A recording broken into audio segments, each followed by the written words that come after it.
नमस्कार, जय हिंद दोस्तों। स्वागत है आपका quick revision classes YouTube channel पर।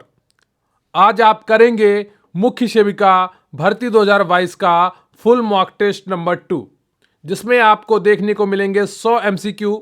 आपने फुल मॉक टेस्ट 1 में काफ़ी अच्छा प्रदर्शन किया है और मुझे देखने को मिला है उन लोगों के स्कोर बहुत ही अच्छे हैं जो लगातार हमसे जुड़े हुए हैं, गरिमा बैच से जुड़े हुए हैं। उनमें से ज़्यादातर लोगों ने 80 से अधिक प्रश्न सही किए हैं। अगर आप लगातार हमारे साथ जुड़े रहेंगे एग्जाम तक तो निश्चित रूप से आपका सिलेक्शन पक्का होगा, ये मेरी गारंटी है। क्योंकि प्रश्न यहीं से आएगा, पढ़ेंगे आप मेरे साथ तो आपको यकीन आएगा। सकारात्मक सोच के साथ एक पेज ले लीजिए, उस पर 1 से लेकर 100 तक गिनती लिख लीजिए और हर प्रश्न को सही और गलत करके देखिएगा। कम से कम तुक्के लगाइए, क्योंकि अगर आप अभी से तुक्के लगाएंगे तो आप खुद का सही से आकलन नहीं कर पाएंगे कि आपको कितने प्रश्न सही करने हैं और कितने गलत आपसे हो रहे हैं। क्लियर है आपको? तो चलिए बिना वक्त गवाए शुरू करते हैं आज का full mock test number 2।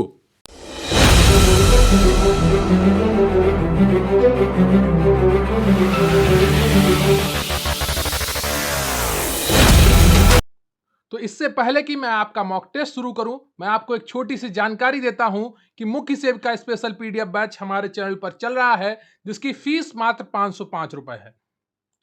Batch का नाम है मुख्य सेविका गरिमा बैच। इस बैच में आपको सभी क्लासेस की पीडीएफ दी जाएंगी, नोट्स की पीडीएफ दी जाएंगी, 10 फुल पेपर जैसे मॉक टेस्ट और उनका सोल्यूशन भी आपको कराया जाएगा। इनसे आप पेपर से पहले बहुत ही अच्छी अपनी तैयारी कर रहे होंगे, जिससे आपकी सफलता सुनिश्चित होगी। अगर आपने सपना देखा है मुख्य सेविका भर्ती में अपना स्थान पक्का करने का, अगर आपको अपनी मेहनत पर भरोसा है, अगर आपको अपने सपनों को सच करने का जज्बा है आप में, तो जरूर जुड़े मुख्य सेविका गरिमा बैच से। व्हाट्सएप नंबर है 94 533 66 279। इस पर व्हाट्सएप करें या टेलीग्राम पर क्यूआरसी हेल्प सर्च करें। इसका लिंक भी आपको डिस्क्रिप्शन बॉक्स में मिल जाएगा। इस बैच में आपको क्या क्या मिलेगा? 3 चरणों में आपकी पूरी तैयारी कराई जाएगी। एक बार आपको थ्योरी पढ़ाई जाएगी, फिर पूरा एमसीक्यू से आपका रिवीजन कराया जाएगा और फिर वन लाइनर से रिवीजन कराया जाएगा। तो हर चीज आपको प्लानिंग के साथ कराई जाएगी, जिससे आपकी सफलता सुनिश्चित हो सके। जिन्होंने 2-2 हजार रुपए में ऑनलाइन बैच लिए हैं वो सभी रो रहे हैं, उनकी क्लासेस लगातार नहीं चल रही हैं, उनका एक बार भी सिलेबस पूरा होने की उम्मीद नहीं है। लेकिन आपको गरिमा बैच में 3 बार सिलेबस पढ़ाया जाएगा। एक बार आपको पूरा क्लासेस की पीडीएफ और नोट्स थ्योरी के माध्यम से, फिर आपको पूरा एमसीक्यू के माध्यम से और फिर आपको वन लाइनर के माध्यम से। जब 3 बार आप पूरा सिलेबस देख चुके होंगे तो एक एक चीज आपके दिमाग में बैठ चुकी होगी और आपका सिलेक्शन हर हाल में पक्का होगा। तो अगर आपने सपना देखा है इस भर्ती में अपना स्थान पक्का करने का, तो मात्र 505 रुपए में जुड़े इस बैच से और अपनी जिंदगी का सफर तय करें बहुत ही स्वाभिमान के साथ, बहुत ही सम्मान के साथ। तो जरूर जुड़िए मुख्य सेविका गरिमा बैच से, निश्चित रूप से आपका फायदा होगा। तो व्हाट्सएप नंबर 94 533 66 279, इस पर मैसेज करिए, वहां पर आपको पूरी जानकारी प्रोवाइड कर दी जाएगी। तो इससे पहले कि आपका मॉक टेस्ट शुरू किया जाए, आपसे एक निवेदन है कि प्लीज वीडियो को लाइक कर लीजिएगा, चैनल पर नए हैं तो चैनल को सब्सक्राइब कर लीजिएगा और आप हमारे टेलीग्राम चैनल को भी ज्वाइन कर सकते हैं। लिंक आपको डिस्क्रिप्शन बॉक्स में मिल जाएगा। तो आज का आपका पहला प्रश्न है, राष्ट्रीय बाल अधिकार आयोग किस वर्ष में प्रचलित हुआ था? बताइएगा कि कौन सा ऑप्शन आपका सही है। राष्ट्रीय बाल अधिकार आयोग किस वर्ष में प्रचलित हुआ था? तो पहले का जो सही ऑप्शन है आपका वो कौन सा हो जाएगा? तो इसका सही उत्तर है ऑप्शन नंबर डी, 2007। क्लियर है आपको? अगला प्रश्न है आपका, स्त्रियों तथा कन्याओं का अनैतिक व्यापार निरोधक अधिनियम कब पारित हुआ? बताइएगा कौन सा ऑप्शन आपका सही हो जाएगा। स्त्रियों तथा कन्याओं का अनैतिक व्यापार निरोधक अधिनियम कब पारित हुआ? ऑप्शन ए है आपका 1955 ईस्वी में, बी है 1956 ईस्वी में, सी है 1958 ईस्वी में और डी ऑप्शन है आपका 1961 ईस्वी में। तो कौन सा ऑप्शन आपका सही है? कमेंट करके जल्दी से बताइए। स्त्रियों तथा कन्याओं का अनैतिक व्यापार निरोधक अधिनियम कब पारित हुआ? तो दूसरे का जो सही ऑप्शन है आपका वो बी है। क्लियर है आपको? 1956 ईस्वी में पारित हुआ। तो बी ऑप्शन आपका बिल्कुल सही है।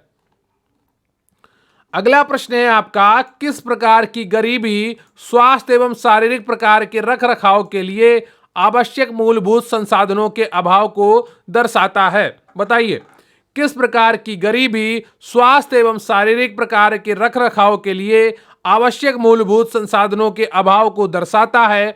ऑप्शन ए है आपका संपूर्ण गरीबी, बी है सापेक्षिक गरीबी, सी है सांस्कृतिक गरीबी और डी है आपका लागू की गई गरीबी। तो एबीसीडी में कौन सा ऑप्शन आपका सही हो जाएगा? किस प्रकार की गरीबी स्वास्थ्य एवं शारीरिक प्रकार के रख रखाव के लिए आवश्यक मूलभूत संसाधनों के अभाव को दर्शाता है? तो तीसरे का जो सही ऑप्शन है आपका वो ए है संपूर्ण गरीबी। क्लियर है आपको? ए ऑप्शन आपका बिल्कुल सही है। अगला प्रश्न है आपका, जनगणना 2011 के अनुसार भारत का लिंगानुपात कितना है? बताइए, जनगणना 2011 के अनुसार भारत का लिंगानुपात कितना है? ए ऑप्शन है 940, बी है 943, सी है 933 और डी है 945। तो बताइए इनमें से कौन सा ऑप्शन आपका सही हो जाएगा? जनगणना 2011 के अनुसार भारत का लिंगानुपात कितना है? तो चौथे का जो सही ऑप्शन है आपका वो बी है 943। क्लियर है आपको? बी है 943। अगला प्रश्न है आपका, जनगणना 2011 के अनुसार भारत के किस राज्य में जनसंख्या घनत्व सर्वाधिक है? बताइए, जनगणना 2011 के अनुसार भारत के किस राज्य में जनसंख्या घनत्व सर्वाधिक है? ऑप्शन ए है आपका महाराष्ट्र, बी है उत्तर प्रदेश, सी है बिहार, डी है पश्चिम बंगाल। तो बताइएगा इनमें से कौन सा ऑप्शन आपका सही हो जाएगा? जनगणना 2011 के अनुसार भारत के किस राज्य में जनसंख्या घनत्व सर्वाधिक है? तो पांचवें का जो सही ऑप्शन है आपका वो सी है, बिहार में है। क्लियर है आपको? सी ऑप्शन आपका बिल्कुल सही है। और फोकस बनाकर अंत तक पूरा मॉक टेस्ट करिएगा ताकि आपका एक एक प्रश्न सही हो। और जितना आप मेरे साथ जुड़े रहेंगे मेरी गारंटी है कि आपको उतना ही अधिक फायदा होगा। जब आप एग्जाम में बैठे होंगे तो मुझे याद कर रहे होंगे कि ये वाला प्रश्न इस मॉक टेस्ट में किया था, ये वाला प्रश्न इस मॉक टेस्ट में किया था। अगला प्रश्न है आपका, जनगणना शब्द का उल्लेख सर्वप्रथम किस में मिलता है? ए ऑप्शन है आपका आईने अकबरी में, बी है तबकात ए नासरी में, सी मुद्रा राक्षस में, डी कोई नहीं। बताइए इनमें से कौन सा ऑप्शन आपका सही है? जनगणना शब्द का उल्लेख सर्वप्रथम किस में मिलता है? आईने अकबरी, बी तबकात ए नासरी, सी मुद्रा राक्षस, डी कोई नहीं। तो छठे का जो सही ऑप्शन है आपका वो ए है। क्लियर है आपको? आईने अकबरी, ए ऑप्शन आपका बिल्कुल सही है छठे का। अगला प्रश्न है आपका, वर्ष 1976 में प्रथम बार भारतीय जनसंख्या नीति किसकी अध्यक्षता में तैयार की गई थी? बताइए, वर्ष 1976 में प्रथम बार भारतीय जनसंख्या नीति किसकी अध्यक्षता में तैयार की गई थी? ऑप्शन ए है आपका doctor M Swaminathan, B option है डॉक्टर मनमोहन सिंह, सी है डॉक्टर करण सिंह और डी ऑप्शन है कोई नहीं। तो इनमें से कौन सा ऑप्शन आपका सही हो जाएगा? वर्ष 1976 में प्रथम बार भारतीय जनसंख्या नीति किसकी अध्यक्षता में तैयार की गई? तो सातवें का जो सही उत्तर है आपका वो सी है डॉक्टर करण सिंह। क्लियर है आपको? सी ऑप्शन आपका बिल्कुल सही है। अगला प्रश्न है आपका, जनसंख्या का निरपेक्ष सिद्धांत और जनसंख्या का सापेक्षिक सिद्धांत किनसे संबंधित है? बताइए, जनसंख्या का निरपेक्ष सिद्धांत और जनसंख्या का सापेक्षिक सिद्धांत किनसे संबंधित है? ऑप्शन ए है आपका माल्थस और के डेविस, बी है के डेविस और मूरे और सी ऑप्शन है आपका माल्थस और के मार्क्स, डी ऑप्शन है आपका माल्थस और थॉमसन। तो बताइएगा इनमें से कौन सा ऑप्शन आपका सही है? जनसंख्या का निरपेक्ष सिद्धांत और जनसंख्या का सापेक्षिक सिद्धांत किनसे संबंधित है? तो आठवें का जो सही ऑप्शन है आपका वो सी है, माल्थस और के मार्क्स। क्लियर आपको? सी ऑप्शन आपका बिल्कुल सही है। अगला प्रश्न है आपका, जनसंख्या का जैविकीय सिद्धांत किससे संबंधित है? बताइए, जनसंख्या का जैविकीय सिद्धांत किससे संबंधित है? ऑप्शन ए है आपका स्पेंसर से, बी है माल्थस से और डी है ड्यूमा से और सी है ड्यूमा से, डी है डेविस से। तो बताइएगा इनमें से कौन सा ऑप्शन आपका सही हो जाएगा। जनसंख्या का जैविकीय सिद्धांत किससे संबंधित है? तो 90 का जो सही ऑप्शन है आपका वो ए है। क्लियर आपको? स्पेंसर से संबंधित है। ए ऑप्शन आपका बिल्कुल सही है। और काफी लोग अभी सोच रहे होंगे कि लाइव मॉक टेस्ट करें तो ज्यादा फायदा होगा, लेकिन ऐसा नहीं है, क्योंकि लाइव मॉक टेस्ट में आपका समय बहुत जाया होता है। आप कभी भी लाइव मॉक टेस्ट में 1 घंटे में 100 प्रश्न नहीं कर पाएंगे, क्योंकि वहां पर टीचर आपके कमेंट्स में बहुत समय जाया करते हैं। तो जितना हो सके उतना ऑफलाइन पढ़ा करिए, ताकि आपका समय बचे। समय बहुत ही कीमती होता है। अगला प्रश्न है आपका, द प्रिंसिपल्स ऑफ बायोलॉजी किसकी किताब है? बताइए। हर्बर्ट स्पेंसर की है, बी माल्थस की है, सी ड्यूमा की है, डी ऑप्शन डेविस की है। बताइए इनमें से कौन सा ऑप्शन आपका सही है। द प्रिंसिपल्स ऑफ बायोलॉजी किसकी किताब है? ए हर्बर्ट स्पेंसर, बी माल्थस, सी ड्यूमा और डी ऑप्शन है आपका डेविस। तो इनमें से कौन सा ऑप्शन आपका सही है, जल्दी से बताइए। तो 10वीं का जो सही ऑप्शन है आपका वो ए है, हर्बर्ट स्पेंसर। क्लियर आपको? ए ऑप्शन आपका बिल्कुल सही है। द प्रिंसिपल ऑफ बायोलॉजी किताब हर्बर्ट स्पेंसर ने लिखी है। अगला प्रश्न है आपका, निम्नलिखित में से किसने जनसंख्या घनत्व को श्रम विभाजन से संबद्ध बताया है? बताइए। निम्नलिखित में से किसने जनसंख्या घनत्व को श्रम विभाजन से संबद्ध बताया है? ऑप्शन ए है आपका Herbert Spencer, B Adam Smith, C Durkheim और डी ऑप्शन है आपका मैक्स वेबर। तो बताइए इनमें से कौन सा ऑप्शन आपका सही हो जाएगा। निम्नलिखित में से किसने जनसंख्या घनत्व को श्रम विभाजन से संबद्ध बताया है? 11वीं का जो सही ऑप्शन है आपका वो सी है, दुर्खिम। क्लियर आपको? सी ऑप्शन आपका बिल्कुल सही है। अगला प्रश्न है आपका, 5000 जनसंख्या से कम वाली बस्ती को क्या कहते हैं? बताइएगा। 5000 जनसंख्या से कम वाली बस्ती को क्या कहते हैं? ए ऑप्शन है आपका ग्रामीण, बी है नगरीय, सी है जनजातीय, डी है ग्रामीण और नगरीय। तो बताइएगा इनमें से कौन सा ऑप्शन आपका सही हो जाएगा। 5000 जनसंख्या से कम वाली बस्ती को क्या कहते हैं? तो 12वें का जो सही ऑप्शन है आपका वो ए है। क्लियर आपको? ए ऑप्शन आपका बिल्कुल सही है, ग्रामीण कहते हैं। अगला प्रश्न है आपका, स्वर्ण जयंती ग्राम स्वरोजगार योजना किस वर्ष प्रारंभ की गई थी? बताइए। स्वर्ण जयंती ग्राम स्वरोजगार योजना किस वर्ष प्रारंभ की गई थी? ए ऑप्शन है आपका 1995 ईस्वी में, बी है 1996 ईस्वी में, सी है 1997 ईस्वी में और डी ऑप्शन है आपका 1999 ईस्वी में।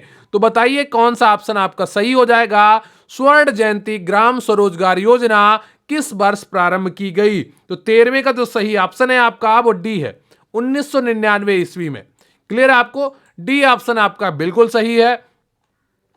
अगला प्रश्न है आपका, गरीबी रेखा निर्धारण हेतु गठित रंग राजन समिति की रिपोर्ट कब प्रस्तुत की गई?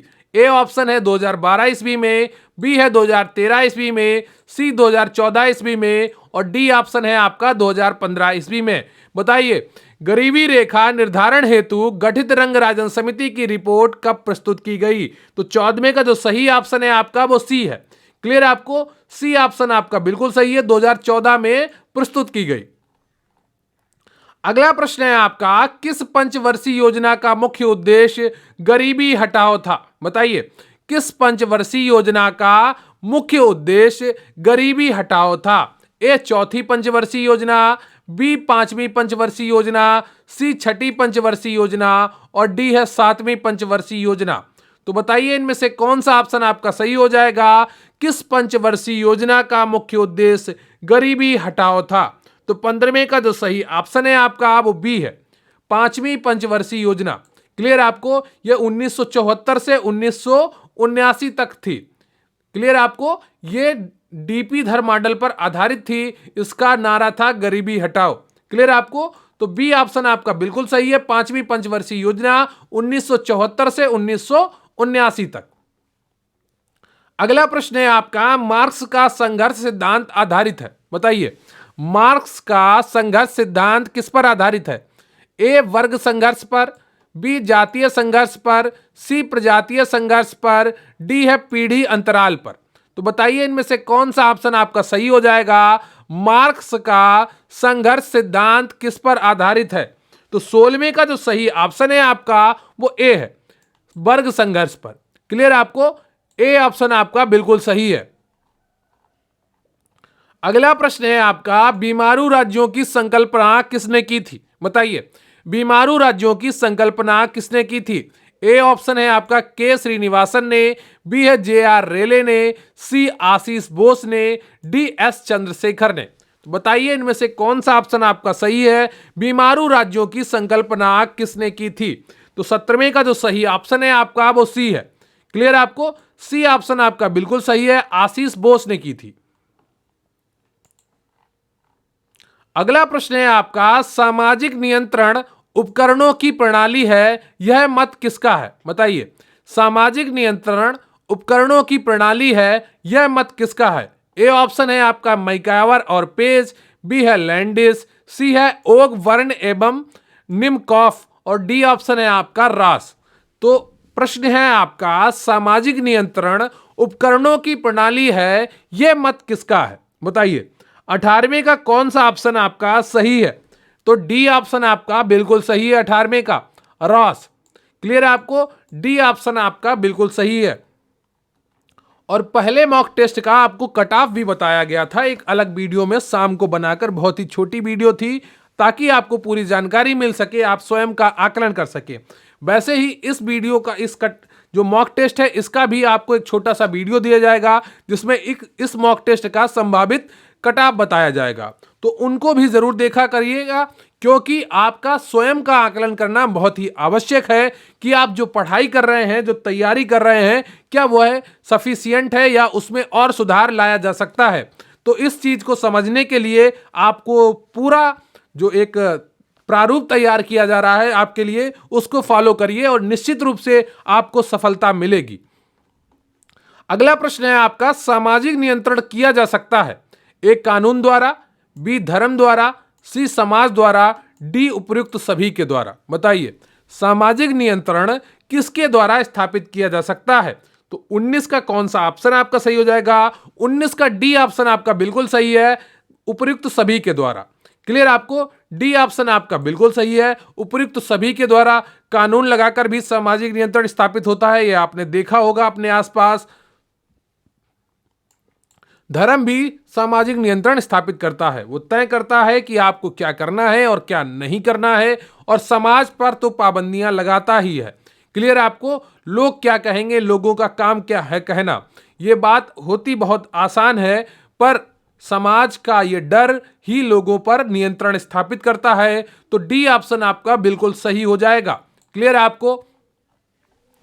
अगला प्रश्न है आपका 20वां, न केवल मनुष्यों और मनुष्यों के बीच बल्कि मनुष्यों और कुछ उच्च शक्तियों के बीच संबंध है, धर्म की यह परिभाषा किसकी है। बताइए धर्म न केवल मनुष्यों और मनुष्यों के बीच बल्कि मनुष्यों और कुछ उच्च शक्तियों के बीच संबंध है, धर्म की यह परिभाषा किसकी है। ऑप्शन ए है आपका जॉर्ज गुरविच, बी है कूले और बर्नार्ड, सी है मैकाइवर एवं पेज, डी ऑप्शन है आपका ईबो गार्ड्स। तो बताइएगा इनमें से कौन सा ऑप्शन आपका सही हो जाएगा। न केवल मनुष्यों और मनुष्यों के बीच बल्कि मनुष्यों और कुछ उच्च शक्तियों के बीच संबंध है, धर्म की यह परिभाषा किसकी है। तो 20 का जो सही ऑप्शन है आपका वो सी है, मैकाइवर एवं पेज की यह परिभाषा है कि न केवल मनुष्य और मनुष्यों के बीच बल्कि मनुष्य और कुछ उच्च शक्तियों के बीच संबंध क्या कहलाता है, धर्म कहलाता है। अगला प्रश्न है आपका, वह प्रक्रिया जिसके द्वारा सामाजिक स्तर को स्थापित किया जाता है और बनाए रखा जाता है, सामाजिक नियंत्रण की यह परिभाषा किसकी है। बताइए वह प्रक्रिया जिसके द्वारा सामाजिक स्तर को स्थापित किया जाता है और बनाए रखा जाता है, सामाजिक नियंत्रण की यह परिभाषा किसकी है। बताइएगा कौन सा ऑप्शन आपका सही हो जाएगा। ए ऑप्शन है कार्ल मैनहिम, बी है लैंडिस, सी है थॉमस लैकमैन और डी ऑप्शन है आपका पीटर बर्गर।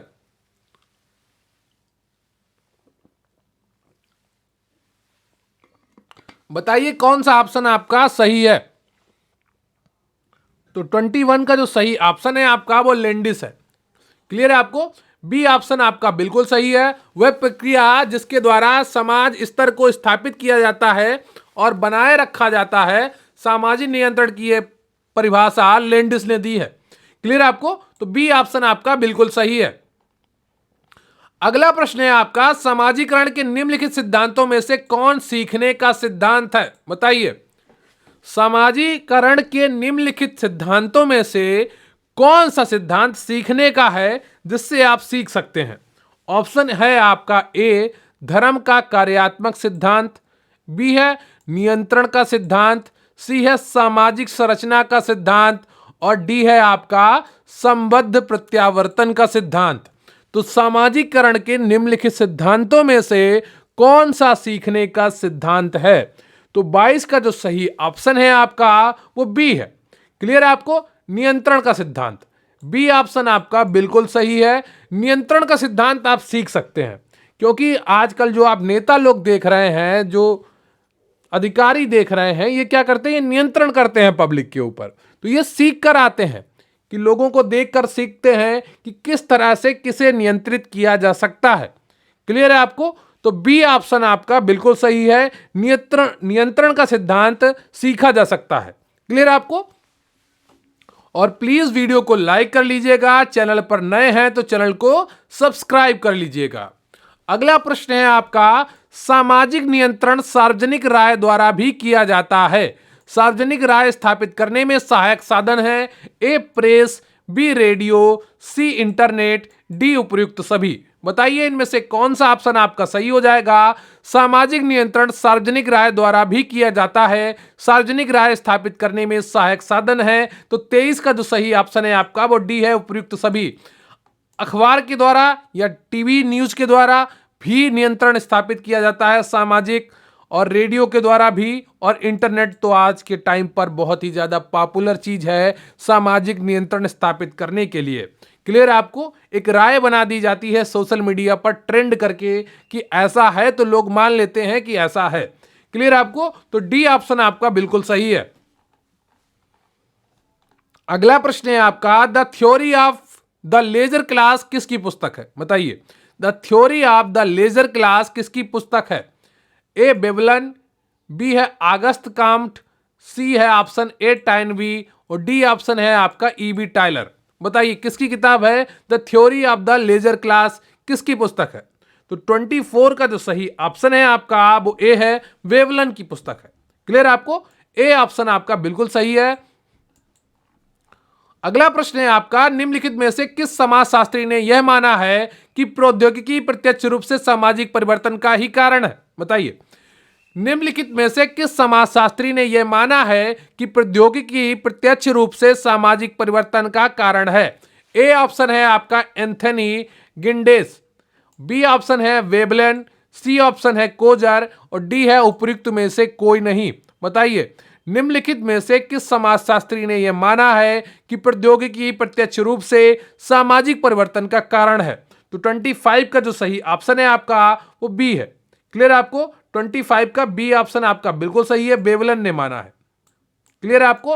अब आपका 1/4 मॉक टेस्ट कंप्लीट हो गया है। अब आपको 3/4 और करना है। क्लियर आपको।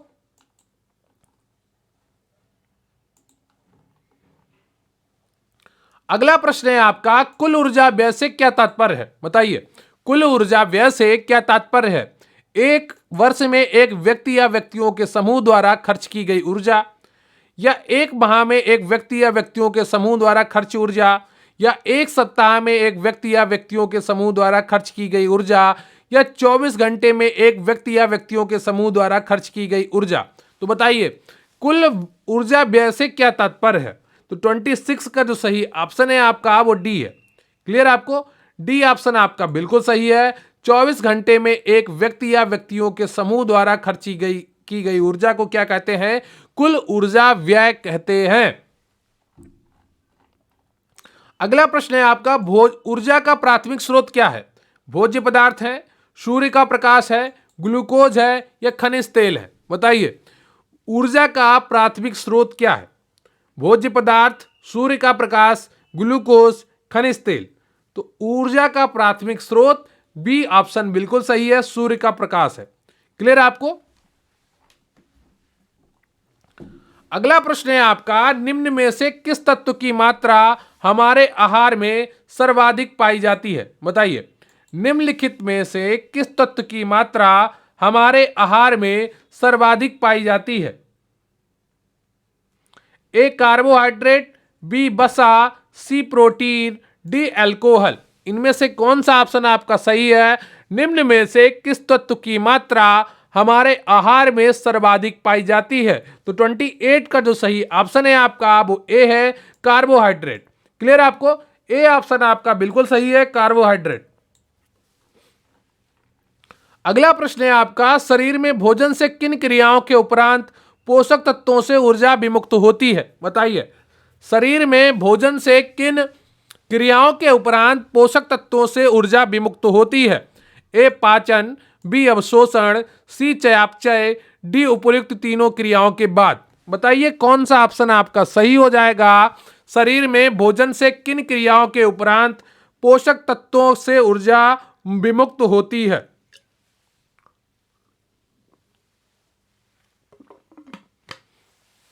बताइए कौन सा ऑप्शन आपका सही हो जाएगा? तो 29 का जो सही ऑप्शन है आपका वो डी है। क्लियर है आपको? उपयुक्त तीनों क्रियाओं के बाद। अगला प्रश्न है आपका, पूर्ण शारीरिक एवं मानसिक विश्राम की स्थिति में शरीर के अनैच्छिक क्रियाओं तथा शरीर के ताप नियमन हेतु आवश्यक ऊर्जा व्यय क्या कहलाता है? बताइए, पूर्ण शारीरिक एवं मानसिक विश्राम की स्थिति में शरीर के अनैच्छिक क्रियाओं तथा शरीर के ताप नियमन हेतु आवश्यक ऊर्जा व्यय क्या कहलाता है?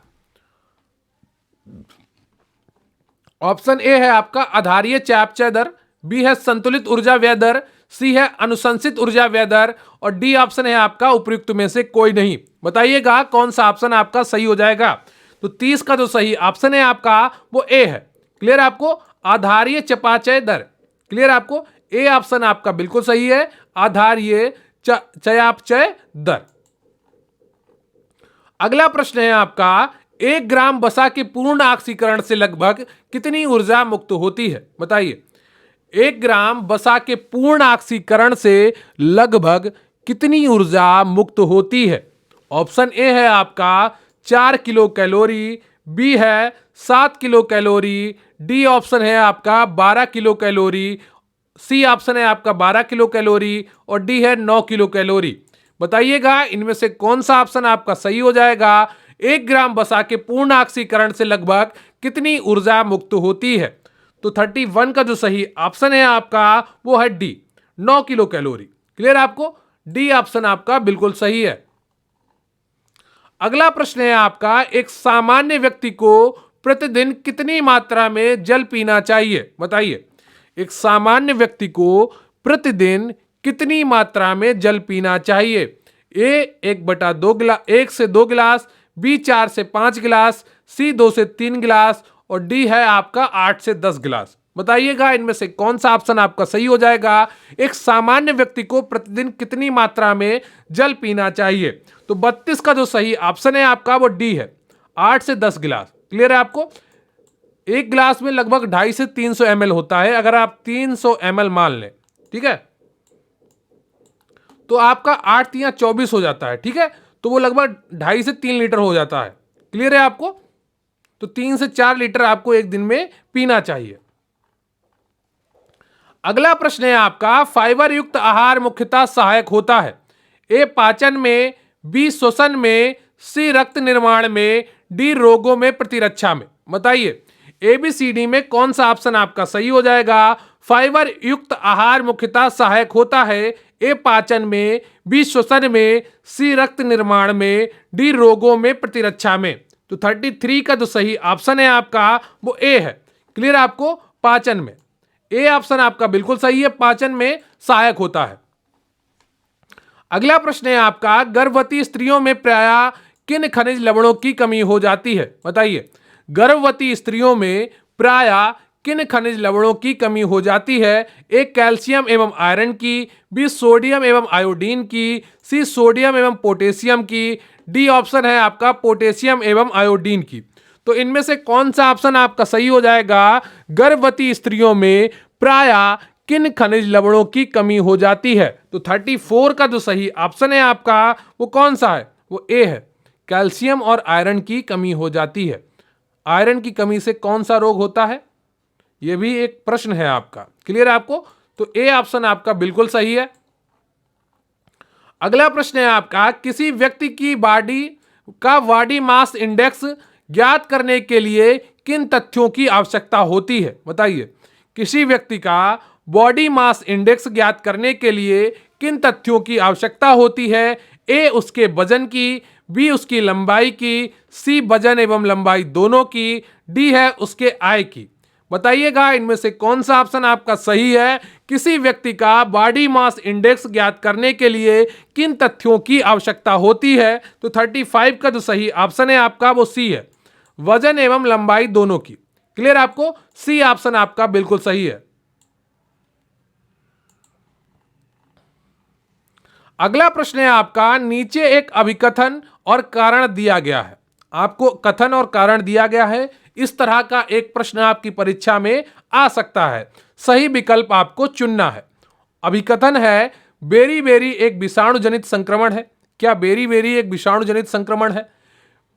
कारण दिया है, विटामिन की कमी बीमारियों का कारण बनती है। बताइए कौन सा?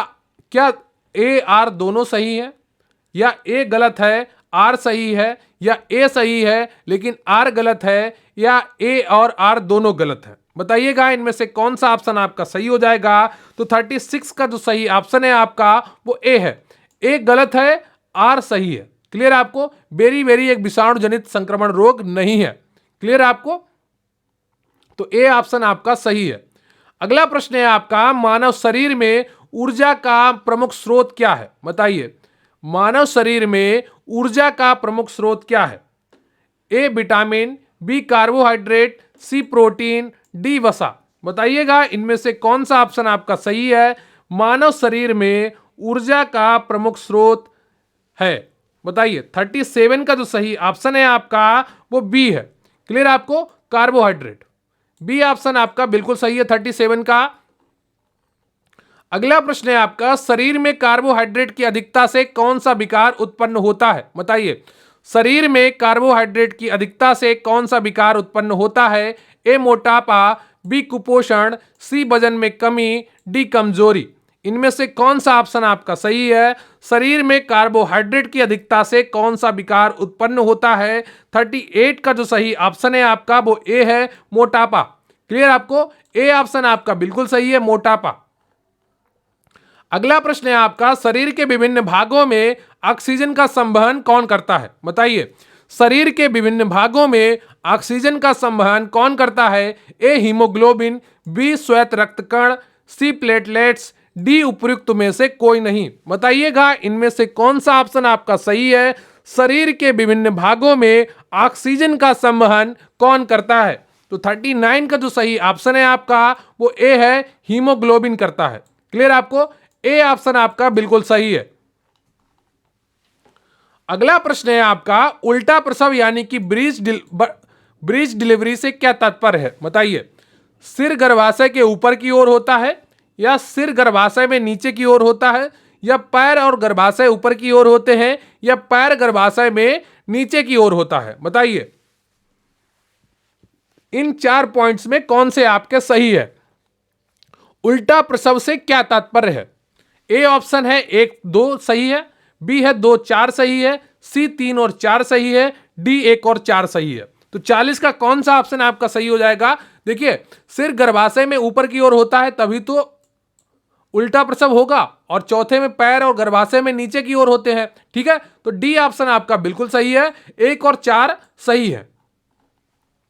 अगला प्रश्न है आपका, ऋतुस्राव के प्रारंभ होने के कितने दिनों बाद अंडा का उत्सर्जन होता है? बताइए, ऋतुस्राव के प्रारंभ होने के कितने दिनों बाद अंडों का उत्सर्जन होता है? ए 18 दिनों बाद, बी 20 दिनों बाद, सी 14 दिनों बाद, डी 11 दिनों बाद। इनमें से कौन सा ऑप्शन आपका सही हो जाएगा? 41 का। तो 41 का जो सही ऑप्शन है आपका वो सी है, 14 दिनों बाद। क्लियर है आपको? अगला प्रश्न है आपका, किस माह तक शिशु के सभी अंग अच्छी तरह से कार्य करने लगते हैं? बताइए, किस माह तक शिशु के सभी अंग अच्छी तरह से कार्य करने लगते हैं? ए 8वें माह, बी 9वें माह, सी 7वें माह, डी 10वें माह। बताइएगा इनमें से कौन सा ऑप्शन आपका सही है? किस माह तक शिशु के सभी अंग अच्छी तरह से कार्य करने लगते हैं? तो 42 का जो सही ऑप्शन है आपका वो सी है। क्लियर है आपको? 42 का सही ऑप्शन सी है, 7वें माह तक। अगला प्रश्न है आपका, 40 से 50 वर्ष की आयु में मासिक धर्म चक्र को समाप्त हो जाना क्या कहलाता है? बताइए, 40 से 50 वर्ष की आयु में मासिक धर्म चक्र का समाप्त हो जाना क्या कहलाता है? ए ऑप्शन है आपका रजनोवृत्ति यानी कि मेनोपॉज, या ओव्यूलेटरी फेज, या ल्यूटियल फेज, या टेम्पो। बताइए इनमें से कौन सा ऑप्शन आपका सही हो जाएगा 43 का? तो 43 का जो सही ऑप्शन है आपका वो ए है, रजोनिवृत्ति। क्लियर आपको? ए ऑप्शन आपका बिल्कुल सही है। अगला प्रश्न है आपका, एक आयु के दो बालकों में शारीरिक, मानसिक, सामाजिक तथा चारित्रिक विभिन्नताओं का होना क्या इंगित करता है? ऑप्शन ए है आपका निरंतरता का सिद्धांत, बी है व्यक्तिगतता का सिद्धांत, सी है परिमार्जितता का सिद्धांत, और डी है आपका समान प्रतिमान का सिद्धांत। तो बताइए इनमें से कौन सा ऑप्शन आपका सही हो जाएगा? एक ही आयु के दो बालकों में शारीरिक, मानसिक, सामाजिक तथा चारित्रिक विभिन्नताओं का होना क्या इंगित करता है?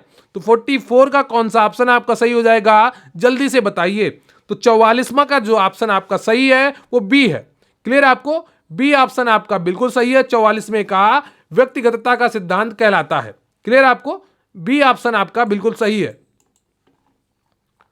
अगला प्रश्न है आपका, विकास एक ऐसी प्रक्रिया है जो व्यक्ति के जन्म से लेकर उसी समय तक चलती है जब तक वह पूर्ण विकास को प्राप्त नहीं कर लेता है। यह कथन किस मनोवैज्ञानिक का है? कमेंट करके बताइए। विकास एक ऐसी प्रक्रिया है जो व्यक्ति के जन्म से लेकर उस समय तक चलती है जब तक वह पूर्ण विकास को प्राप्त नहीं कर लेता। यह किसका कथन है? ए ऑप्शन है आपका सेल का है, बी है हरलाक का है, सी है मुनरो का है, और डी है इराजी गोल्डन का है। बताइएगा इनमें से कौन सा ऑप्शन आपका सही है? तो 45 का जो सही ऑप्शन है आपका वो डी है, इराजी गोल्डन का है। क्लियर आपको? डी ऑप्शन आपका बिल्कुल सही है।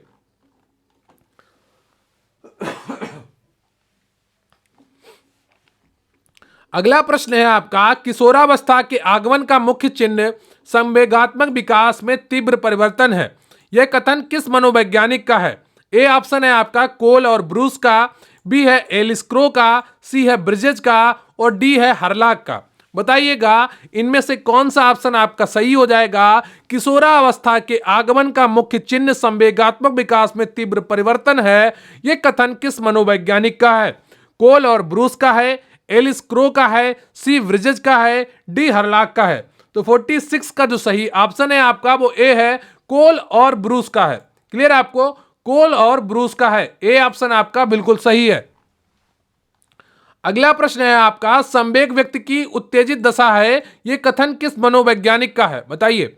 संवेग व्यक्ति की उत्तेजित दशा है, यह कथन किस मनोवैज्ञानिक का है? ए ऑप्शन है आपका क्रो एंड क्रो का, बी है वाइगोत्स्की का, सी है वुडवर्थ का, और डी ऑप्शन है आपका लेवी का। बताइएगा इनमें से कौन सा ऑप्शन आपका सही हो जाता है? संवेग व्यक्ति की उत्तेजित दशा है, यह कथन किस मनोवैज्ञानिक का है? तो 47 का जो सही ऑप्शन है आपका वो सी है, वुडवर्थ का है। क्लियर आपको? सी ऑप्शन आपका बिल्कुल सही है। अगला प्रश्न है आपका, निम्नलिखित में से कौन मानव विकास के आयाम के अंतर्गत नहीं आता है? बताइएगा निम्नलिखित में से कौन मानव विकास के आयाम के अंतर्गत नहीं आता है? ए ऑप्शन है आपका सामाजिक विकास, बी है नैतिक विकास, सी है संवेगात्मक विकास, और डी है आपका प्रौद्योगिकी विकास। इनमें से कौन सा ऑप्शन आपका सही है? जल्दी से बताइए। तो 48 का जो सही ऑप्शन है आपका वो डी है, प्रौद्योगिकी विकास। क्लियर आपको? डी ऑप्शन आपका बिल्कुल सही है। अगला प्रश्न है आपका, नवजात शिशु की मृत्यु के संदर्भ में सर्वाधिक घातक कौन सा काल होता है? बताइए। नवजात शिशु की मृत्यु के संदर्भ में सर्वाधिक घातक कौन सा काल होता है? ए जन्म का पहला सप्ताह, बी जन्म का दूसरा सप्ताह, सी जन्म का तीसरा सप्ताह और डी ऑप्शन है आपका जन्म का चौथा सप्ताह। नवजात शिशु की मृत्यु के संदर्भ में सर्वाधिक घातक कौन सा काल होता है? तो 49 का जो सही ऑप्शन है आपका वो ए है।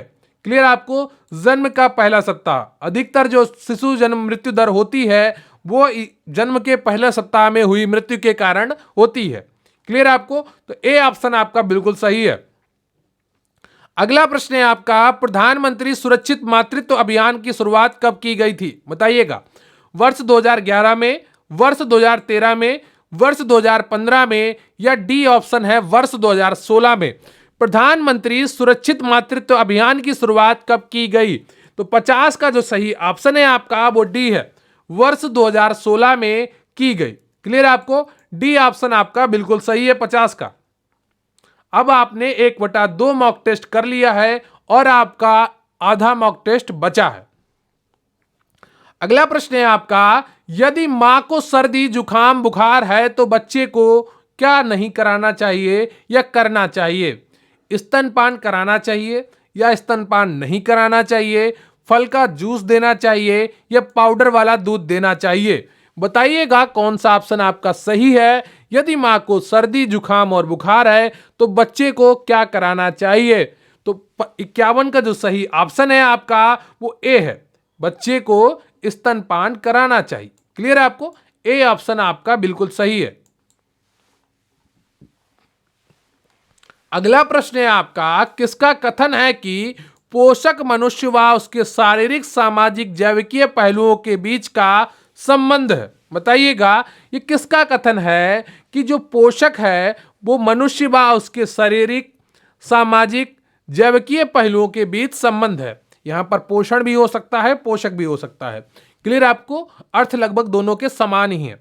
तो 52 का ए ऑप्शन है आपका पुडकिन, बी ऑप्शन है फ्रायड, सी ऑप्शन है टर्नर और डी ऑप्शन है आपका फ्रेडरिक। तो बताइएगा इनमें से कौन सा ऑप्शन आपका सही हो जाएगा। किसका कथन है कि पोषक मनुष्य व उसके शारीरिक सामाजिक जैविकीय पहलुओं के बीच का संबंध है? तो 52 का जो सही ऑप्शन हो जाएगा आपका वो ए है। क्लियर आपको? पुडकिन का ये कथन है। अगला प्रश्न है आपका, पोषक पदार्थों को प्रभावित करने वाले कारक कौन से हैं? ए ऑप्शन है आपका आयु, बी है लिंग, सी है स्वास्थ्य, डी है उपयुक्त सभी। बताइएगा इनमें से कौन सा ऑप्शन आपका सही हो जाएगा। पोषक पदार्थों को प्रभावित करने वाले कारक कौन से हैं? तो 53 का जो सही ऑप्शन है आपका वो डी है, उपयुक्त सभी। और प्लीज वीडियो को लाइक कर लीजिएगा, चैनल को सब्सक्राइब कर लीजिएगा और शुरू किया है जो संघर्ष आपने उसको विजय पाने पर ही रोकिएगा, है ना। अगर आपने यहां पर ये लड़ाई छोड़ दी बीच में तो फिर से आपको शुरुआत से शुरू करना पड़ेगा और बार बार जिंदगी में शुरुआत नहीं की जा सकती। जब आपने कुछ ठान लिया है, कुछ प्रण लिया है तो उसके लिए जी जान लगाने की भी हिम्मत दिखाइए। 53 का डी ऑप्शन बिल्कुल सही हो जाएगा। अगला प्रश्न है आपका, पोषण होगा यहां पर, ठीक है, घोषण नहीं होगा, पोषण होगा। पोषण शरीर में होने वाली विभिन्न क्रियाओं का संगठन है, यह परिभाषा किसकी है? बताइए। पोषण शरीर में होने वाली विभिन्न क्रियाओं का संगठन है, यह परिभाषा किसकी है? ऑप्शन ए है आपका फ्रायड की है, बी ऑप्शन है डी एफ टर्नर की है, सी ऑप्शन है पुडकिन की है और डी ऑप्शन है आपका क्रो एंड क्रो की है। बताइएगा पोषण शरीर में होने वाली विभिन्न क्रियाओं का संगठन है, यह परिभाषा किसकी है? तो 54 का जो सही ऑप्शन है आपका वो कौन सा हो जाएगा? वो बी हो जाएगा, डी एफ टर्नर की है। क्लियर आपको? बी ऑप्शन आपका बिल्कुल सही है। अगला प्रश्न है आपका, निम्न में से क्या दूध में नहीं पाया जाता? ए अमीनो अम्ल, बी वसा, सी आयरन, डी कैल्शियम। बताइएगा निम्न में से क्या दूध में नहीं पाया जाता है? तो 55 का कौन सा ऑप्शन आपका सही हो जाएगा?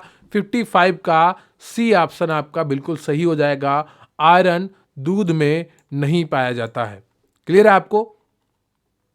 अगला प्रश्न है आपका, प्रोटीन की कमी से बच्चों में होने वाला रोग कौन सा है? बताइए। कई बार आपको यह प्रश्न कराया जा चुका है, आपने तो यह प्रश्न रट लिया होगा। बताइए प्रोटीन की कमी से बच्चों में होने वाला रोग कौन सा है? ए क्वार्सिकॉर, बी एनीमिया, सी रिकेट्स, डी वेरीबेरी। इनमें से कौन सा ऑप्शन आपका सही है? प्रोटीन की कमी से बच्चों में होने वाला रोग है।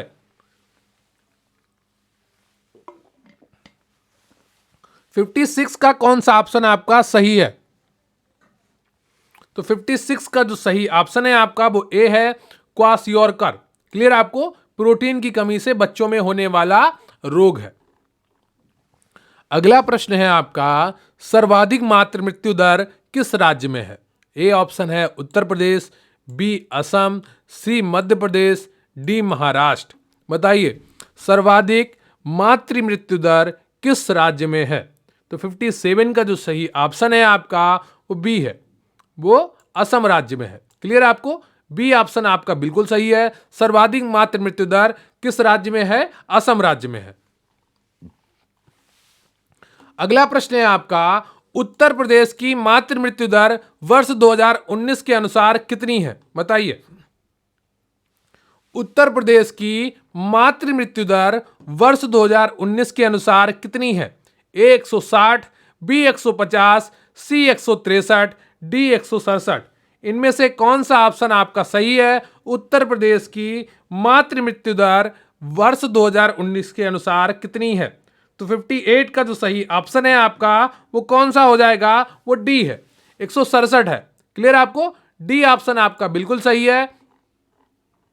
अगला प्रश्न है आपका, बच्चे के जन्म के कितने सप्ताह के अंदर माता की मृत्यु को मातृ मृत्यु कहा जाता है? बताइए बच्चे के जन्म के कितने सप्ताह के अंदर माता की मृत्यु को मातृ मृत्यु कहा जाता है? ए ऑप्शन है आपका 1 सप्ताह, बी ऑप्शन है 2 सप्ताह, सी ऑप्शन है 6 सप्ताह, डी ऑप्शन है 4 सप्ताह।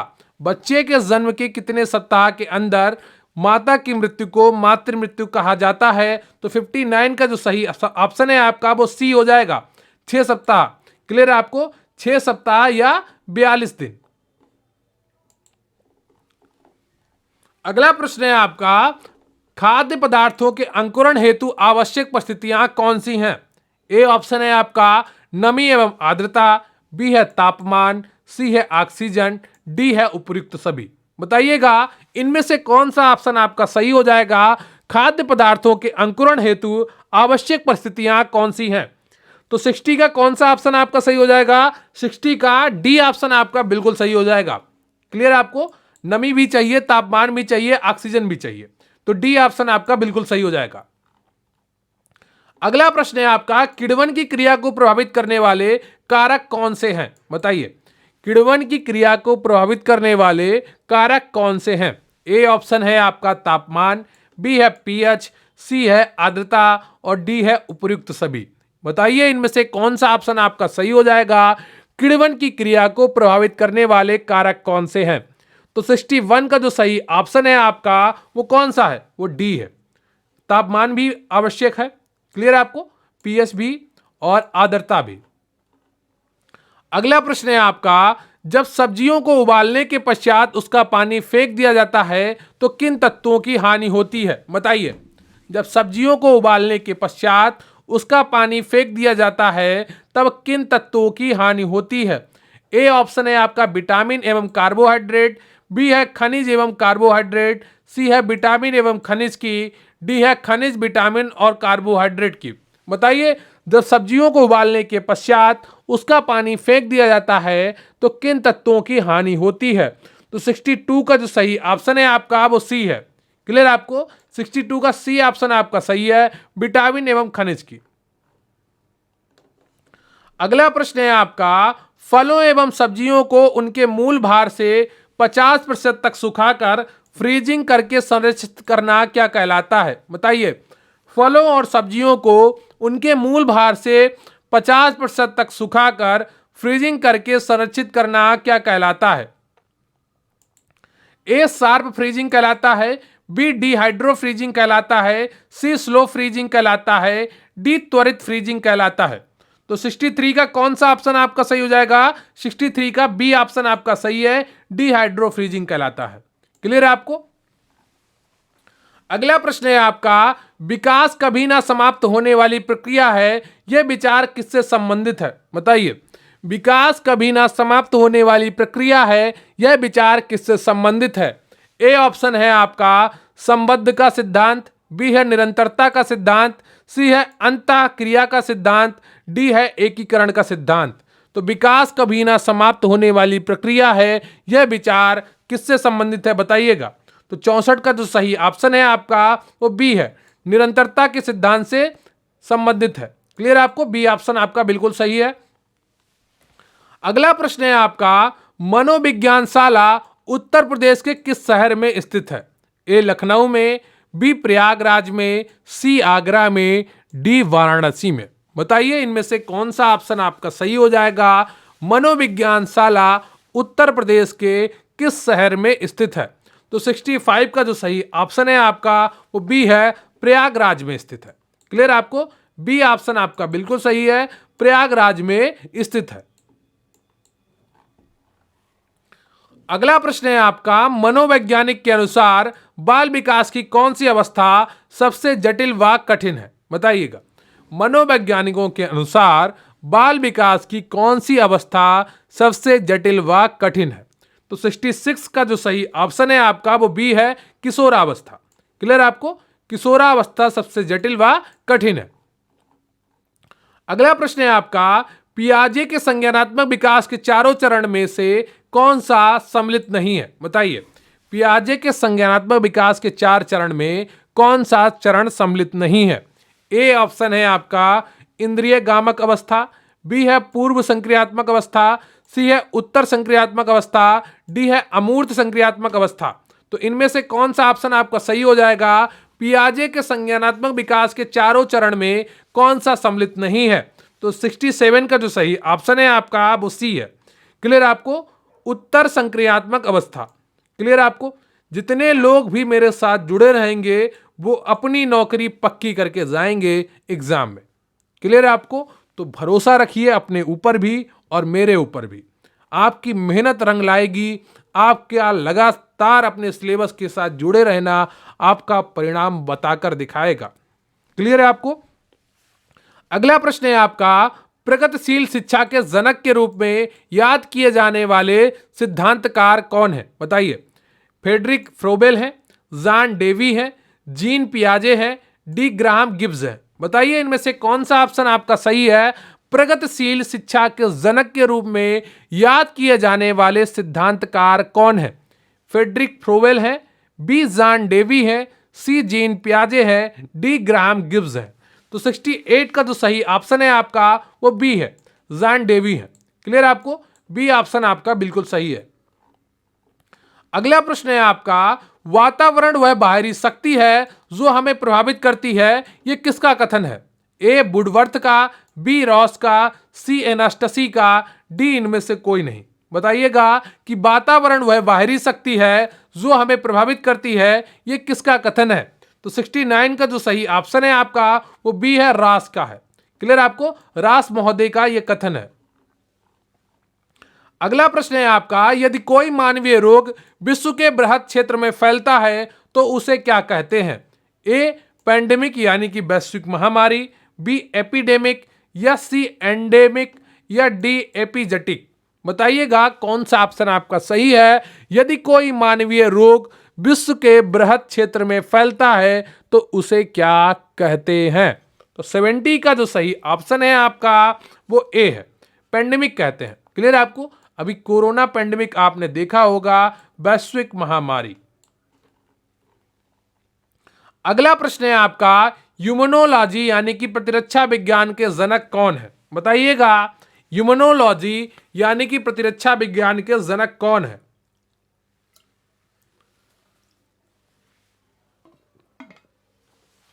ए Robert Koch, B Louis Pasteur, C Edward Jenner, D Landsteiner. बताइए इनमें से कौन सा ऑप्शन आपका सही हो जाएगा? इम्यूनोलॉजी यानी कि प्रतिरक्षा विज्ञान के जनक कौन है? तो 71 का जो सही ऑप्शन है आपका वो डी है, लैंड स्टीनर है। क्लियर आपको? डी ऑप्शन आपका सही है, लैंड स्टीनर है। अगला प्रश्न है आपका, डीपीटी वैक्सीन का प्रयोग किन बीमारियों के बचाव के लिए किया जाता है? ए ऑप्शन है आपका डिप्थीरिया, काली खांसी, टिटनेस। बी है पोलियो, डिप्थीरिया, तपेदिक। सी है टिटनेस, तपेदिक, पोलियो। और डी ऑप्शन है आपका तपेदिक, टाइफाइड, पोलियो। तो बताइए इनमें से कौन सा ऑप्शन आपका सही है। डीपीटी वैक्सीन का प्रयोग किन बीमारियों के बचाव के लिए किया जाता है। तो 72 का जो सही ऑप्शन है आपका वो ए है, डिप्थीरिया, काली खांसी और टिटनेस। क्लियर है आपको। अगला प्रश्न है आपका, इबोला है एक क्या है, आतंकवादी संगठन है या प्राणघातक विषाणु है या एड्स परीक्षण है या इनमें से कोई नहीं। बताइए इबोला क्या है। तो 73 का जो सही ऑप्शन है आपका वो बी है, एक प्राणघातक विषाणु है। क्लियर आपको, इससे जानलेवा बीमारी होती है। अगला प्रश्न है आपका, क्षय रोग टीबी एक परीक्षण हेतु विशिष्ट परीक्षण है। रॉबर्ट का परीक्षण, बिडाल का परीक्षण, कान का परीक्षण, मैटॉक्स का परीक्षण। बताइए इनमें से कौन सा ऑप्शन आपका सही है। क्षय रोग यानी कि टीबी के परीक्षण हेतु विशिष्ट परीक्षण है। तो 74 का जो सही ऑप्शन है आपका वो डी है, मैटॉक्स का परीक्षण। क्लियर है आपको, डी ऑप्शन आपका बिल्कुल सही है। अगला प्रश्न है आपका, विश्व पोलियो दिवस कब मनाया जाता है। 1 दिसंबर, 4 फरवरी, 24 अक्टूबर, 31 मई। बताइए इनमें से कौन सा ऑप्शन आपका सही है। विश्व पोलियो दिवस कब मनाया जाता है। तो 75 का जो सही ऑप्शन है आपका वो सी है, 24 अक्टूबर को मनाया जाता है विश्व पोलियो दिवस। अगला प्रश्न है आपका, पीला बुखार यानी कि पीत ज्वर मुख्य रूप से इंसानों के बीच किससे फैलता है। बताइए पीला बुखार यानी कि पीत ज्वर मुख्य रूप से इंसानों के बीच किससे फैलता है। ए मादा मच्छर के काटने से, बी नर मच्छर के काटने से, सी पानी से, डी वायु से। तो पीला ज्वर है ये मुख्य रूप से इंसानों के बीच किससे फैलता है। 76 का सही ऑप्शन है आपका ए, मादा मच्छर के काटने से। क्लियर आपको, ए ऑप्शन आपका बिल्कुल सही है। अगला प्रश्न है आपका, चमगादड़ निम्नलिखित में से किस रोग के रोगाणुओं के प्राकृतिक पोषक हैं। डेंगू के, फाइलेरिया के, इबोला बुखार के या चिकुनगुनिया के। बताइए चमगादड़ निम्नलिखित में से किस रोग के रोगाणुओं के प्राकृतिक पोषक हैं। डेंगू के, फाइलेरिया के, इबोला बुखार के या चिकनगुनिया के। तो 77 का जो सही ऑप्शन है आपका वो सी है, इबोला बुखार। क्लियर आपको, सी ऑप्शन आपका बिल्कुल सही है। अगला प्रश्न है आपका, कौन सा बैक्टीरिया निमोनिया रोग का कारण है। ए बेसिल, बी काकाई, सी स्टेरिली, डी ऑप्शन है विनियो। तो बताइए इनमें से कौन सा ऑप्शन आपका सही है, कौन सा बैक्टीरिया निमोनिया रोग का कारण है। तो 78 का जो सही ऑप्शन है आपका वो बी है, काकाई। क्लियर आपको, बी ऑप्शन आपका सही है। अगला प्रश्न है आपका, निम्नलिखित में से कौन से रोग जल प्रदूषण से होते हैं। ए हैजा, बी टाइफाइड, सी हैजा तथा टाइफाइड दोनों, डी ना ही हैजा ना ही टाइफाइड। बताइए कौन सा ऑप्शन आपका सही हो जाएगा। निम्नलिखित में से कौन से रोग जल प्रदूषण से होते हैं। तो 79 का जो सही ऑप्शन है आपका वो सी है, हैजा तथा टाइफाइड दोनों। क्लियर है आपको। फोकस बनाकर पूरा मॉक टेस्ट करिएगा और निश्चित रूप से आपको फायदा मिलेगा, यह मेरी गारंटी है। जितने लोग भी मेरे साथ जुड़े हुए हैं वो सभी फायदे में हैं। उनका सबका स्कोर 90 प्लस 80 प्लस जाएगा जब वो मुख्य सेविका भर्ती में बैठे होंगे। अगला प्रश्न है आपका, श्वेत प्लेग को आमतौर पर किस नाम से जाना जाता है। ए टाइफाइड, बी मलेरिया, सी क्षय रोग, डी प्लेग। बताइएगा इनमें से कौन सा ऑप्शन आपका सही है। श्वेत प्लेग को आमतौर पर किस नाम से जाना जाता है। ए टाइफाइड, बी मलेरिया, सी क्षय रोग, डी प्लेग। तो 80 का जो सही ऑप्शन है आपका वो है सी। क्लियर आपको, क्षय रोग के नाम से जाना जाता है। अगला प्रश्न है आपका, निम्नलिखित में से कौन से रोगग्रस्त व्यक्ति अभी भी आंखें दान कर सकते हैं। बताइए निम्नलिखित में से कौन से रोगग्रस्त व्यक्ति अभी भी आंखें दान कर सकते हैं। ए दमे के रोगी, बी एड्स के रोगी, सी तीव्र ल्यूकेमिया के रोगी, डी दमा तथा तीव्र ल्यूकेमिया दोनों के रोगी। बताइएगा निम्नलिखित में से कौन से रोगग्रस्त व्यक्ति अभी भी आंखें दान कर सकते हैं।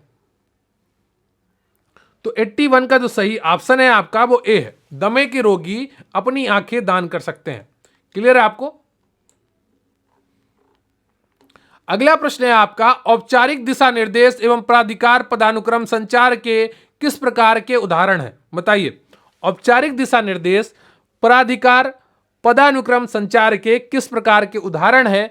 ए ऑप्शन है नियंत्रण, बी है समझौता, सी है संगठन और डी है सूचना। बताइएगा इनमें से कौन सा ऑप्शन आपका सही हो जाएगा। तो 82 का जो सही ऑप्शन है आपका वो ए है, नियंत्रण के उदाहरण है। औपचारिक दिशा निर्देश यानी कि सरकार द्वारा बनाए गए कानून नियम, ये क्या करते हैं? नियंत्रण स्थापित करते हैं। अगला प्रश्न है आपका, अशाब्दिक संचार में निहित है। बताइएगा अशाब्दिक संचार में क्या निहित है?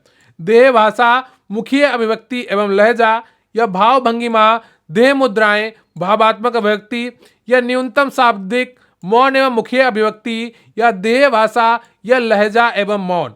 तो बताइएगा 83 का कौन सा ऑप्शन आपका सही हो जाएगा? अशाब्दिक संचार में निहित है। तो 83 का जो सही ऑप्शन है आपका वो बी है, भाव भंगिमा, देह मुद्राएं एवं भावात्मक अभिव्यक्ति। क्लियर आपको? बी ऑप्शन आपका बिल्कुल सही है। अगला प्रश्न है आपका, संयुक्त राष्ट्र जनसंख्या कोष की स्थापना किस वर्ष और कहां पर हुई थी? यूएनएफपीए की स्थापना किस वर्ष और कहां पर हुई थी? ऑप्शन ए है आपका वर्ष 1970 बर्लिन जर्मनी में। बी ऑप्शन है वर्ष 1971 पेरिस फ्रांस में। सी ऑप्शन है 1969 न्यूयॉर्क अमेरिका में। डी ऑप्शन है आपका वर्ष 1972 नई दिल्ली भारत में। बताइएगा इसमें से कौन सा ऑप्शन आपका सही हो जाता है।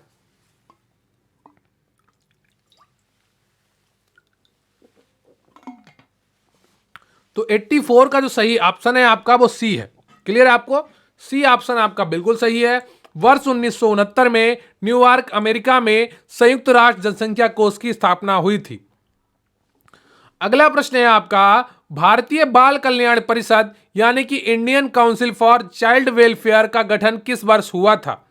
ए 1980 में, बी 1952 में, सी 1990 में, डी उपयुक्त में से कोई नहीं। तो भारतीय बाल कल्याण परिषद का गठन बी ऑप्शन बिल्कुल सही है, वर्ष 1952 में हुआ था। क्लियर आपको?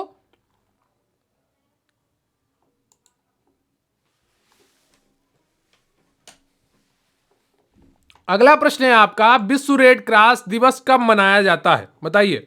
12 मई, 13 मई, 8 मई, 10 मई। बताइएगा इनमें से कौन सा ऑप्शन आपका सही है।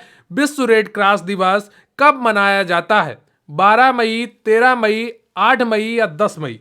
तो इनमें से कौन सा ऑप्शन आपका सही हो जाएगा? 86 का सी ऑप्शन आपका बिल्कुल सही है, 8 मई को मनाया जाता है। अगला प्रश्न है आपका, संयुक्त राष्ट्र शैक्षिक वैज्ञानिक तथा सांस्कृतिक संगठन यूनेस्को संयुक्त राष्ट्र का एक निकाय है। इस संगठन की स्थापना कब हुई थी? बताइएगा। दिसंबर 1948 में, नवंबर 1946 में, नवंबर 1945 में या जनवरी 1947 में। इनमें से कौन सा ऑप्शन आपका सही है? संयुक्त राष्ट्र शैक्षिक वैज्ञानिक तथा सांस्कृतिक संगठन संयुक्त राष्ट्र का एक निकाय है। इस संगठन की स्थापना कब हुई थी? तो 87 का जो सही ऑप्शन है आपका वो सी है, नवंबर 1945 में हुई थी। क्लियर आपको? सी ऑप्शन आपका बिल्कुल सही है। अगला प्रश्न है आपका, खसरे की पहली खुराक शिशु को जन्म के कितने दिन पर दिया जाना चाहिए? ए 4 माह पर, बी 5 माह पर, सी 9 माह पर, डी 12 माह पर। बताइएगा इनमें से कौन सा ऑप्शन आपका सही हो जाएगा। खसरे की पहली खुराक शिशु को जन्म के कितने दिन पर दिया जाना चाहिए? तो 88 का जो सही ऑप्शन है आपका वो सी है, 9 माह पर। क्लियर आपको? सी ऑप्शन आपका बिल्कुल सही है। 89 पेंटावेलेंट वैक्सीन कितनी बीमारियों से बच्चों की रक्षा करती है? ए 2, बी 3, सी 5, डी 7। बताइएगा इनमें से कौन सा ऑप्शन आपका सही है। पेंटावेलेंट वैक्सीन कितनी बीमारियों से बच्चों की रक्षा करती है? तो 89 का जो सही ऑप्शन है आपका वो सी है, 5। क्लियर आपको? सी ऑप्शन आपका बिल्कुल सही है। अगला प्रश्न है आपका, बीसीजी का पूर्ण रूप क्या है? ए बेसिलस क्लोरीन यूरिन, या बेसिलस कॉलमेट ग्यूरिन, या सी है बेसिलस कैडमियम ग्यूरिन, या डी इनमें से कोई नहीं। बताइए बीसीजी का पूर्ण रूप क्या है? तो 90 का जो सही ऑप्शन है आपका वो बी है, बेसिलस कॉलमेट ग्यूरिन। क्लियर आपको? बी ऑप्शन आपका बिल्कुल सही है। अगला प्रश्न है आपका, संपूर्ण भारत में पल्स पोलियो कार्यक्रम कब शुरू किया गया? ए 1990 में, बी 1992 में, सी 1993 में, डी 1995 में। बताइए इनमें से कौन सा ऑप्शन आपका सही है? संपूर्ण भारत में पल्स पोलियो कार्यक्रम कब शुरू किया गया? तो 91 का जो सही ऑप्शन है आपका वो डी है, 1995 में। अगला प्रश्न है आपका, प्रतिरक्षा सेवा प्रदान किया जाता है, किसके द्वारा प्रदान की जाती है प्रतिरक्षा सेवा? आंगनवाड़ी कार्यकर्त्री के द्वारा, एनएम के द्वारा, या मुख्य सेविका के द्वारा, या इनमें से कोई नहीं। बताइएगा कौन सा ऑप्शन आपका सही है? प्रतिरक्षा सेवा किसके द्वारा प्रदान की जाती है? तो 92 का जो सही ऑप्शन है आपका वो बी है, एनएम के द्वारा। क्लियर आपको? अगर आपको इस पीडीएफ, इस मॉक टेस्ट की पीडीएफ चाहिए तो आप गरिमा बैच से जुड़ सकते हैं, वहां पर आपको ये पीडीएफ मिल जाएगी। क्लियर है आपको? अगला प्रश्न है आपका, स्वास्थ्य विभाग के साथ प्रति माह विकास खंड स्तर पर संयुक्त बैठकों का आयोजन निम्नलिखित में से किसका कार्य है? ए ऑप्शन है आपका मुख्य सेविका का, बी आंगनवाड़ी कार्यकर्त्री का, सी एनएम का, डी ग्राम प्रधान का। बताइएगा स्वास्थ्य विभाग के साथ प्रति माह विकास खंड स्तर पर संयुक्त बैठकों का आयोजन निम्नलिखित में से किसका कार्य है? तो 93 का जो सही ऑप्शन है आपका वो ए है, मुख्य सेविका का कार्य है। क्लियर आपको? अगला प्रश्न है आपका, जब एक हिंदू पुरुष अपने से उच्च वर्ग की स्त्री से विवाह करता है तो उसे क्या कहते हैं? बताइए जब एक हिंदू पुरुष अपने से उच्च वर्ग की स्त्री से विवाह करता है तो उसे क्या कहते हैं? प्रतिलोम विवाह, अनुलोम विवाह, या देवर विवाह, या साली विवाह। बताइएगा इनमें से कौन सा ऑप्शन आपका सही हो जाएगा? जब एक हिंदू पुरुष अपने से उच्च वर्ग की स्त्री से विवाह करता है तो उसे क्या कहते हैं? तो 94 का जो सही ऑप्शन है आपका वो कौन सा हो जाएगा? ए ऑप्शन सही है। क्लियर आपको? उसे प्रतिलोम विवाह कहते हैं।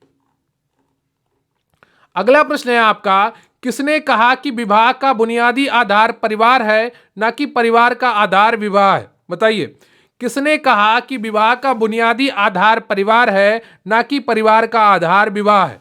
ए ऑप्शन है आपका एल एच मॉर्गन ने, बी है ए एल क्रोबर ने, सी है ई वेस्टरमार्क ने, डी है इवांस प्रचार्ड ने। बताइए इनमें से कौन सा ऑप्शन आपका सही है? किसने कहा कि विवाह का बुनियादी आधार परिवार है ना कि परिवार का आधार विवाह है? तो 95 का जो सही ऑप्शन है आपका वो सी है, ई वेस्टरमार्क ने कहा है। क्लियर आपको? सी ऑप्शन आपका बिल्कुल सही है। अगला प्रश्न है आपका, मुस्लिम विवाह अधिनियम कब पारित हुआ? ए 1935 में, बी 1936 में, सी 1937 में, डी 1939 में। बताइएगा इनमें से कौन सा ऑप्शन आपका सही हो जाएगा? मुस्लिम विवाह अधिनियम कब पारित हुआ? तो 96 का जो सही ऑप्शन है आपका वो सी है, 1937 में। क्लियर आपको? सी ऑप्शन आपका बिल्कुल सही है। अगला प्रश्न है आपका, धर्म, परिवार, विवाह, जाति आदि किसके उदाहरण हैं? ए सामाजिक मूल्यों के, बी सामाजिक मानकों के, सी सामाजिक संस्थाओं के, डी इनमें से कोई नहीं। बताइएगा इनमें से कौन सा ऑप्शन आपका सही है? धर्म, परिवार, विवाह, जाति आदि किसके उदाहरण हैं? तो 97 का जो सही ऑप्शन है आपका वो सी है, सामाजिक संस्थाओं के उदाहरण है। क्लियर है आपको? सी ऑप्शन आपका बिल्कुल सही है। अगला प्रश्न है आपका, परंपरात्मक हिंदू समाज में विवाह के उद्देश्यों का क्रम क्या है? बताइएगा परंपरात्मक हिंदू समाज में विवाह के उद्देश्यों का क्रम क्या है? ए ऑप्शन है आपका धर्म, प्रजा एवं रति, बी है प्रजा, धर्म एवं रति, सी है रति, धर्म एवं प्रजा, डी है प्रजा, रति एवं धर्म। बताइएगा इनमें से कौन सा ऑप्शन आपका सही है? परंपरात्मक हिंदू समाज में विवाह के उद्देश्यों का क्रम क्या है? तो 98 का जो सही ऑप्शन है आपका वो ए है, धर्म, प्रजा एवं रति। क्लियर आपको? सबसे पहले धर्म की वजह से विवाह किया जाता है, फिर प्रजा यानी कि संतान उत्पत्ति के लिए विवाह किया जाता है, और सबसे बाद में आता है रति क्रिया यानी कि आपका जो लैंगिक संबंध है उसके बारे में बताया गया है। क्लियर है आपको? 98 का ए ऑप्शन आपका बिल्कुल सही है। अगला प्रश्न है आपका, शारदा एक्ट कब पारित किया गया था? बताइएगा, शारदा एक्ट कब पारित किया गया था? ए सितंबर 1929 में, बी अक्टूबर 1930 में, सी सितंबर 1928 में, डी अक्टूबर 1929 में। बताइए इनमें से कौन सा ऑप्शन आपका सही है? तो 99 का जो सही ऑप्शन है आपका वो ए है, सितंबर 1929 में। क्लियर आपको? ए ऑप्शन आपका बिल्कुल सही है। अगला प्रश्न है आपका, महावीर स्वामी का प्रतीक चिन्ह क्या है? बताइए, ए वृषभ, बी सांप, सी सिंह, डी गरुड़। बताइए महावीर स्वामी का प्रतीक चिन्ह क्या है? तो 100 का कौन सा ऑप्शन आपका सही हो जाएगा? 100 का सी ऑप्शन आपका सही हो जाएगा, सिंह है। क्लियर है आपको? तो ये रहा आपका 100 MCQ का फुल मॉक टेस्ट नंबर 2। उम्मीद करता हूं कि आपने ईमानदारी के साथ पूरा मॉक टेस्ट किया होगा और अपना आकलन किया होगा कि आपने कितने प्रश्न सही किए, कितने गलत किए। कमेंट करके जरूर बताइएगा कि आपको ये पूरा मॉक टेस्ट कैसा लगा, ये हमारी जो मिलकर मेहनत की जा रही है वो कैसी है। जो मैं आपके लिए सीरीज लेकर आया हूं फुल मॉक टेस्ट की, क्या वो आपको पसंद आ रही है? कमेंट करके जरूर बताइएगा। और जो आपको ये MCQ कराए जा रहे हैं, क्या आपको उनको देखकर अच्छा लग रहा है? कमेंट करके जरूर बताइएगा। आपके टोटल कितने प्रश्न सही हुए, टोटल कितने गलत हुए, और जो शाम को मैं इसका कट ऑफ वाला वीडियो भेजूं आपको, वो जरूर देखिएगा ताकि आपका स्वयं का आकलन हो सके कि कुल कितने आपको प्रश्न सही करने। और मैं उस वीडियो में कुछ आपको टिप्स भी दिया करूंगा बीच बीच में, ताकि आप अपनी तैयारी और अच्छे से कर सकें। देखिए प्रश्न यहीं से आएगा, पढ़ेंगे आप मेरे साथ तो आपको यकीन आएगा। अगर आपको इस मॉक टेस्ट की PDF चाहिए तो आप गरिमा बैच से जुड़ सकते हैं, तो वहां पर आपको ये PDF मिल जाएगी। देखिए गरिमा बैच की फीस बहुत ही कम रखी है मैंने, अन्य कोचिंगों ने 2-2 हज़ार लिए हैं और सही से पढ़ा भी नहीं रहे हैं, लेकिन मैं आपको नंबर 1 क्वालिटी की PDF देता हूं। और ऐसा कोई भी दिन नहीं गया जिस दिन मैंने आपको PDF ना दी हो, और एग्जाम तक ही ऐसा रहेगा। आपके साथ लगातार मैं जुड़ा रहूंगा, आपकी पूरी तैयारी करवाता रहूंगा। 500 रुपए बहुत छोटी चीज है, आपको अपनी जिंदगी बदलनी है उसके लिए। 40,000 आपकी पहली मंथली की कम से कम सैलरी होने वाली है, इसलिए इस भर्ती में कोई भी लापरवाही मत करिएगा। तो वीडियो को लाइक कर लीजिएगा, चैनल को सब्सक्राइब कर लीजिएगा, कमेंट करके जरूर बताइएगा कि आपके कितने प्रश्न सही हुए हैं और कैसा लगा ये आपको पूरा मॉक टेस्ट। तो बहुत बहुत धन्यवाद आपका, थैंक यू वेरी मच। जय हिंद, जय भारत।